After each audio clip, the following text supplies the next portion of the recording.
Now that the first 2 days of rookie minicamp are officially all wrapped up here in Cincinnati, it is now time to get started with the OTA period. Now, with that being said, not only do we have a bunch of news, notes, but also brand new highlights, including Joe Burrow throwing to their third-round wide receiver, Jermaine Burton. You have Amarius Mims, you have Chris Jenkins, even Trey Hendrickson is here getting ready for the OTA period for the Bengals as well. In this video, we're going to break down everything you need to know about what happened over the first few days of rookie minicamp, but more importantly, what to expect with OTAs finally here. And, just like that, we're going to be in mandatory minicamp and then training camp, and then before you know it, the pads are going to be on. There's going to be preseason football, and we're going to ramp up for the start of the season. Now, before we jump into this video and talk about day one of OTAs, do me a favor and comment down below, who do you think will be the biggest impactful player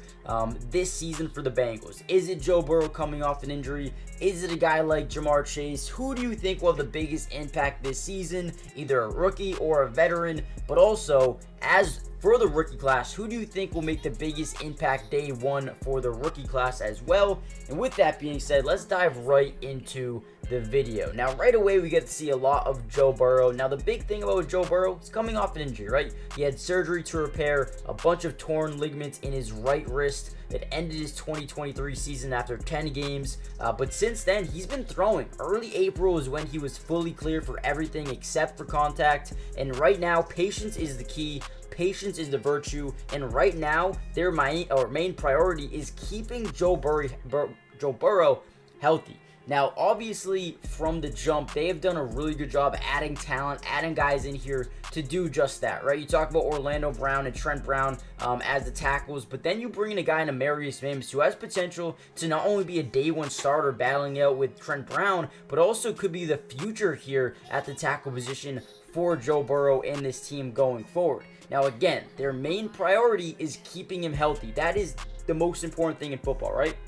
Getting to the quarterback and keeping your quarterback healthy. And right now, the Bengals have done both those things really well. You have Trey Hendrickson, who did request a trade. We'll see what happens with that, but he is at training camp or, OTAs. You also have Sheldon Rankins, BJ Hill, Sam Hubbard, and then behind those guys, a bunch of depth, right? Joseph Osai. You got Myles Murphy, the first-round pick from last season, Chris Jenkins Jr. You still have Zach Carter and Cam Sample as well. So I feel like their front four on the defensive end is really good, as well as now the offensive line is getting better at the same time. Now, when you really deep dive into what they're trying to do here, they're really trying to build some really good talent alongside Joe Burrow. And one of their draft picks was Jermaine Burton. Now, Jermaine Burton is a wide receiver who actually was taken a lot sooner than a lot of analysts think or thought he was going to go.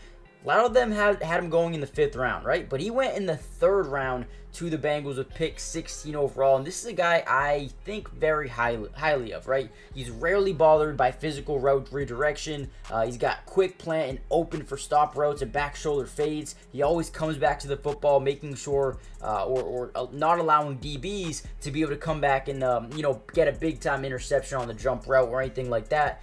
He's got a good frame. His hands are really big, strong, almost automatic when he's open that he's going to bring the ball in, which is something you need for a wide receiver, obviously. He's got the demeanor to beat physical corners at the catch point.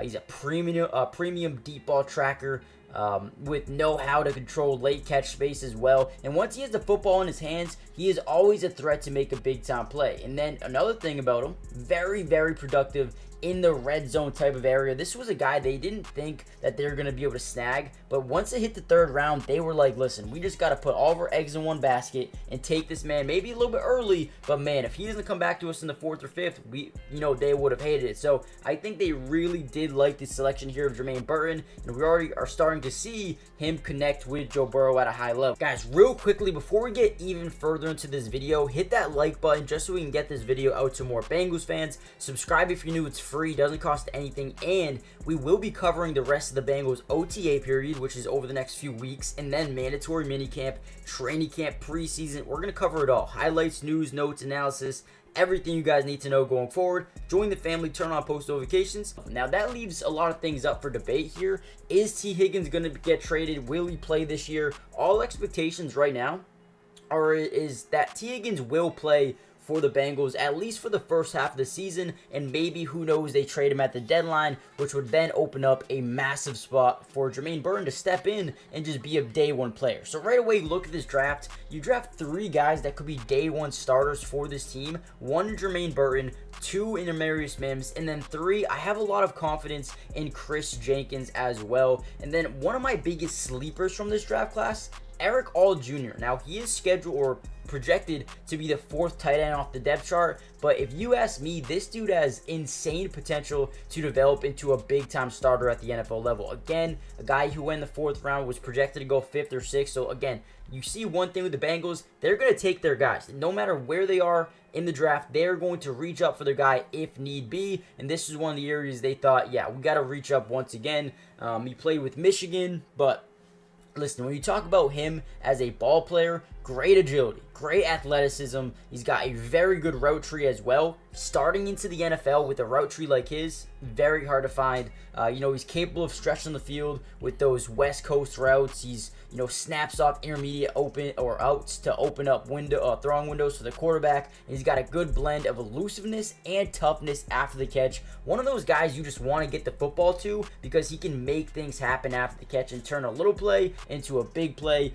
So I'm definitely excited to see what he can bring to this team. And when you look at the depth chart right now, obviously you bring in Mike Gesicki coming over from the New England Patriots. You still have Drew Sample and Tanner Hudson as well. But again, I would not be surprised at all if come week 4, 5, 6, you see, Eric All become the number 1 tight end on this team, or they could even go to a lot of 12 personnel and he be the number 2 right when the season starts. Now, I think there is a lot of room for him to grow. When you look at his overall, player profile, he suffered a couple of season-ending injuries, so got to stay healthy. He's played in just 10 games over the last 2 seasons, but obviously here in Cincinnati, they said, listen, we think he's going to be fine, we think he's going to be okay, and he's going to be able to stay healthy. If he can do that, I think this guy could be an absolute steal in the 4th round because that was probably his biggest knock, just the injuries. But, he can be a little bit more physical, he can be a little more, or make tougher catches at times, but I think that's something that will come with the NFL level. And again, very good to see Trey Hendrickson out here working with the team. He was also another guy who requested a trade. Definitely wanted to see him back out here working with the team, and that's exactly what he did today, getting in some solo work here. But other than that, I feel like they've just done a really good job with OTA so far, working hard. A lot of these guys, especially the rookies, are just so hell-bent on getting better, being their best selves, and, trying to make a difference for day one. So let me know what you guys think in the comments down below. Make sure you guys hit that like button, subscribe if you're new, join the family. It's free, doesn't cost anything to subscribe, and we'll be covering the rest of OTAs,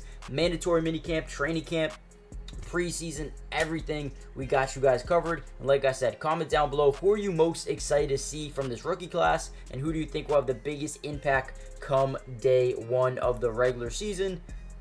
Yeah, with that being said, we should have more highlights of this coming tomorrow and the next couple of days as OTAs continue to ramp up. We get pads on. That's when things will really get serious. Peace.